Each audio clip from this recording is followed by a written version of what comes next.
Los intereses extranjeros y el reconocimiento de México.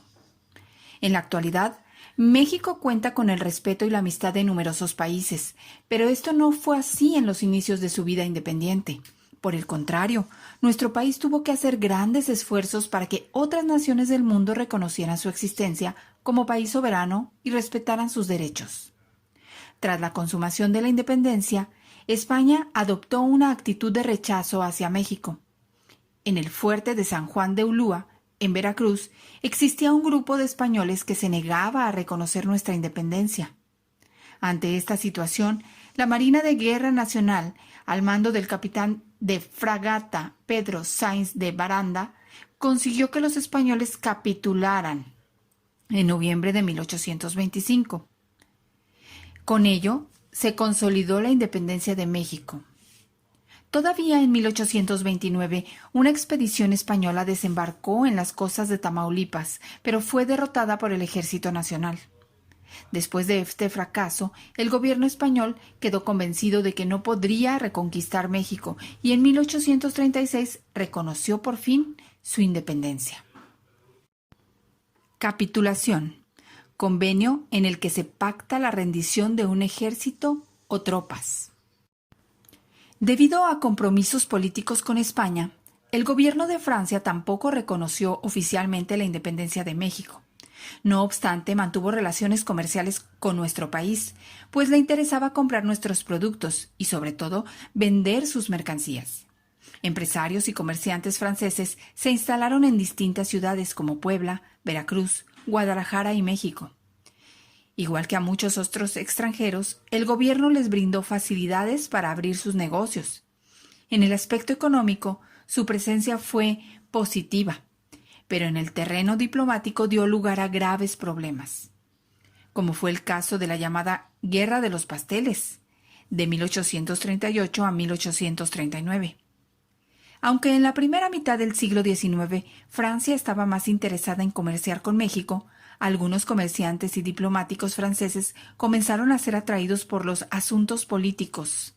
Apoyaban la idea de que en México volviera a establecerse un gobierno monárquico, como en tiempos de Iturbide, al cual ayudarían con tropas y dinero. A cambio, esperaban recibir ventajas especiales para hacer negocios. Después de la independencia, Inglaterra se volvió uno de los principales prestamistas de México. Eso permitió funcionar al gobierno de Guadalupe Victoria, pero provocó un endeudamiento que se prolongaría durante las siguientes décadas debido a que los diferentes gobiernos no tenían recursos suficientes para pagar.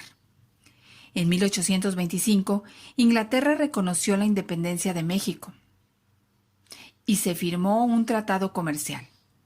Así llegarían a México inversionistas ingleses interesados en las minas, que se encontraban abandonadas e inundadas desde la Guerra de Independencia. Tales acciones ayudarían mucho a la economía.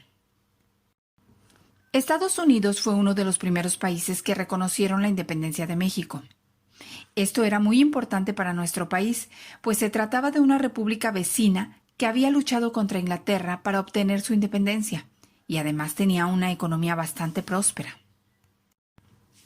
Al igual que otras naciones como Francia, Holanda e Inglaterra, Estados Unidos estaba muy interesado en el comercio con México, pero algunos estadounidenses ambicionaban adquirir una porción del territorio nacional y tenían la mirada puesta en la provincia de Texas. Desde su independencia de Inglaterra en 1776, la población de Estados Unidos creció considerablemente. Hacia principios del siglo XIX se había duplicado y continuaba en aumento, por lo que había miles de personas dispuestas a colonizar nuevos territorios. Además de apropiarse de las tierras que ocupaban los pueblos indígenas, el gobierno estadounidense compró el territorio de Luisiana a los franceses y arrebató la Florida a los españoles. De este modo, sus fronteras se extendieron hasta los límites de Texas. Texas contaba con unos cuantos habitantes, por lo que el gobierno mexicano permitió que se establecieran allí algunos colonos provenientes de Estados Unidos, con la condición de que respetaran las leyes del país y fueran católicos. No tardó en llegar un gran número de inmigrantes, lo cual originó que hacia 1834 vivieran en Texas 30,000 extranjeros, y solo un poco más de 3,000 mexicanos. Las diferencias entre ambos grupos estaban muy marcadas. Los colonos extranjeros tenían costumbres propias, no hablaban español, no eran católicos y tenían esclavos, lo cual iba en contra de las leyes de nuestro país. En diversas ocasiones Estados Unidos le propuso a México comprar Texas, pero el gobierno rechazó esa propuesta porque consideraba que vender una parte del territorio nacional era una traición a la patria.